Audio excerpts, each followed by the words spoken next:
নমস্কার বন্ধুরা, আজকে আমি তোমাদের সাথে শেয়ার করব মিক্স ফ্রাইড রাইসের রেসিপি, যেটা খেতে দুর্দান্ত হয়েছিল। আর এটা আমি একদম রেস্টুরেন্ট স্টাইলে বানাবো। তো চলো ভিডিওটা স্টার্ট করা যাক। তো মিক্স ফ্রাইড রাইস বানানোর জন্য সবার প্রথমে আমি এখানে নিয়ে নিচ্ছি 500 গ্রাম মতন বাসমতি চাল। আর সেটাকে খুব ভালো মতন ধুয়ে নেবার পর আমি ভিজিয়ে রেখে দিয়েছিলাম 10 মিনিটের জন্য। তারপরে আমি অপর দিকে হাঁড়িতে জল বসিয়ে দিয়েছিলাম। জলটা একটু গরম হয়ে যাওয়ার পরে আমি এখানে ঢেলে দিয়েছিলাম 2 চামচ মতন নুন।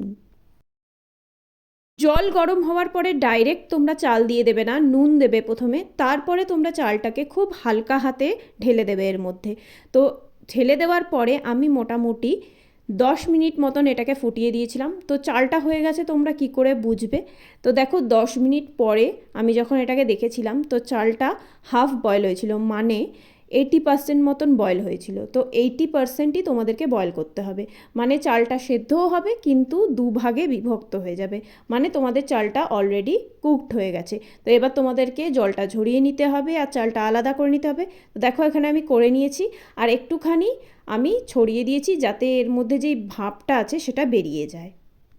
আচ্ছা, তো এবার অপর দিকে আমি এখানে নিয়ে নিয়েছি 200 গ্রাম মতন চিকেন, বোনলেস চিকেন। আর তার মধ্যে স্বাদ মতন নুন, আর স্বাদ মতন দিয়ে দিয়েছি গোলমরিচ গুঁড়ো, আর দিয়ে দিয়েছি 2 tablespoon of soya sauce, আর দিয়ে দিয়েছি 1 টেবিল স্পুন অফ আদা আর রসুন বাটা। এখানে তোমরা কুচনোও দিতে পারো, আদা কুচি আর রসুন কুচি। আর এটাকে আমি রেখে দিয়েছি সাইডে। আর একটুখানি না আমি এখানে ভিনিগারও দিয়েছিলাম, সেটা দেখাতে ভুলে গেছি। আর সঙ্গে আমি করে নিয়েছিলাম চিংড়ি মাছকেও ম্যারিনেট, আর তার মধ্যে দিয়ে দিয়েছিলাম স্বাদ মতন নুন, গোলমরিচ গুঁড়ো আর আদা আর রসুন বাটা। আর একটু সয়া সস দিয়েছি, এটা অপশনাল, তোমরা এটা স্কিপ করতে পারো। তো এরপরে আমি প্যানের মধ্যে একটু তেল গরম করে নিয়েছিলাম, আর তার মধ্যে দিয়ে দিয়েছিলাম 2টো ডিম। আর 2টো ডিমের মধ্যে আমি দিয়ে দিয়েছিলাম স্বাদ মতন নুন আর একটু গোলমরিচ গুঁড়ো। গোলমরিচ গুঁড়োর পরিমাণটা একটু বেশি পড়ে গেছিলো, এতটা দেবে না, একটু কম করেই দেবে।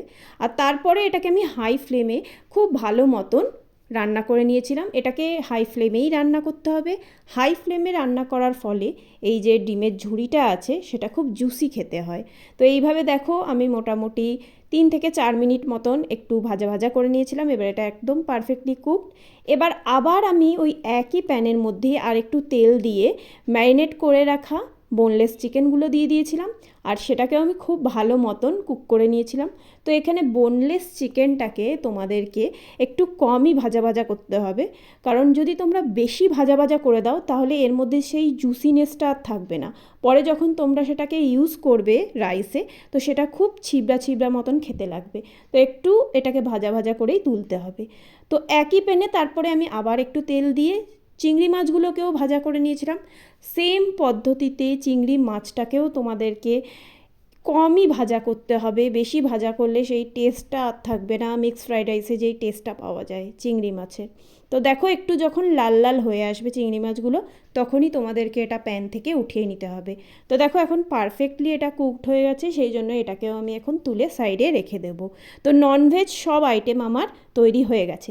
এবারে দেখো এখানে আমি নিয়ে নিয়েছি রসুন, আদা, কাঁচা লঙ্কা আর পেঁয়াজ কুচিয়ে নিয়েছি আমি খুব ভালো মতন। আর নিয়ে নিয়েছি এখানে ক্যাপসিকাম কুচি, আর নিয়ে নিয়েছিলাম গাজর কুচোনো, আর নিয়ে নিয়েছিলাম বিনস কুচোনো। আর সব সবজিগুলোকেই আমি একইভাবে কুচিয়ে নিয়েছিলাম। সব সবজি একইভাবে কুচোনোর ফলে এগুলো খুব ভালো মতন পারফেক্টলি কুকড হবে। নাহলে একটা সবজি একটু বেশি কাঁচা রয়ে যাবে, নয় একটা সবজি একটু বেশি বয়েলড হয়ে যাবে। তো সব সময় একই ধরনের তোমরা কুচিয়ে নেবে। তো তারপরে দেখো এখানে কড়াইয়ের মধ্যে আমি তেল নিয়ে নিয়েছিলাম, আর সমস্ত রসুন, তারপরে আদা, লঙ্কা আর পেঁয়াজ কুচোনো এর মধ্যে দিয়ে দিয়েছিলাম। আর এটাকে একটু ভাজা ভাজা করে নিয়েছিলাম, খুব বেশি ভাজা ভাজা করতে হবে না, একটুখানি জাস্ট সতে করে নেবে। তারপরে আমি দিয়ে দিয়েছিলাম এক এক করে সব সবজিগুলো।